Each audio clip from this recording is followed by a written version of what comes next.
അമേരിക്കയിലെ ടെക്സസിലുണ്ടായ മിന്നൽ പ്രളയത്തിൽ 24 പേർ മരിച്ചു. 25ഓളം പേരെ കാണാതായിട്ടുമുണ്ട്.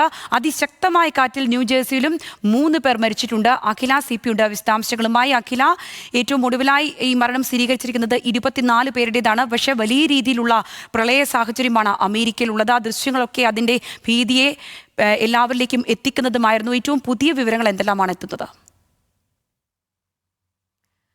അതായത് ഏറ്റവും പുതിയ വിവരം 230ഓളം പേരെ ഈ പ്രളയത്തിൽ നിന്ന് അല്ലെങ്കിൽ ഈ പ്രളയബാധിത മേഖലയിൽ നിന്ന് രക്ഷിച്ചു എന്നുള്ളതാണ് ഏറ്റവും പുതിയ വാർത്ത. മാത്രമല്ല 25 പേരെ കാണാതായിട്ടുണ്ട്. അത് വലിയ രീതിയിലുള്ള ആശങ്ക നിലനിർത്തുന്നുണ്ട്. 24 പേരുടെ മരണം ഇതിനോടകം തന്നെ സ്ഥിരീകരിച്ചു കഴിഞ്ഞു. അപ്പോൾ ഈ വലിയ രീതിയിൽ അപ്രതീക്ഷിതമായ ഉണ്ടായിരുന്ന മഴയാണ് ഈ വില്ലനായത്.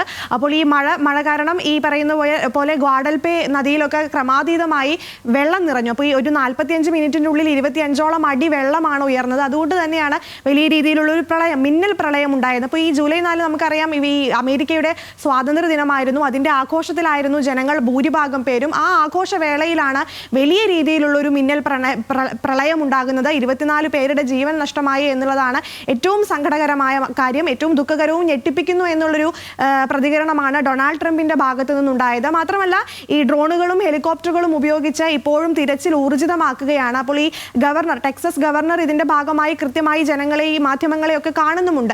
മറ്റൊരു ആശങ്കപ്പെടുത്തുന്ന കാര്യം ഈ ആശയവിനിമയവുമായി ബന്ധപ്പെട്ടിട്ടുണ്ടായ ചില പ്രശ്നങ്ങളാണ് മറ്റൊരു ആശങ്കപ്പെടുത്തുന്ന കാര്യം. അതായത് ഈ പ്രളയബാധിത മേഖലയിൽ കൃത്യമായ ഒരു ഈ തരത്തിലുള്ള ഒരു പ്രളയം ഉണ്ടാകുമെന്നുള്ളൊരു കാര്യം അവിടുത്തെ ജനങ്ങളെ അറിയിച്ചില്ല എന്നുള്ളൊരു വിമർശനം കൂടെ ഇതിന്റെ ഭാഗമായി ഉയരുന്നുണ്ട്. എന്തായാലും 24 പേരുടെ ജീവൻ നഷ്ടപ്പെട്ടിരിക്കുന്നു. അത് വലിയൊരു ദുരന്തത്തിന് വഴിവെച്ചിരിക്കുന്നു എന്നുള്ളതാണ്. എന്തായാലും ഈ ഡ്രോണുകളും ഹെലികോപ്റ്ററുകളും ഉപയോഗിച്ച് ഇപ്പോഴും തിരച്ചിൽ തുടരുകയാണ്.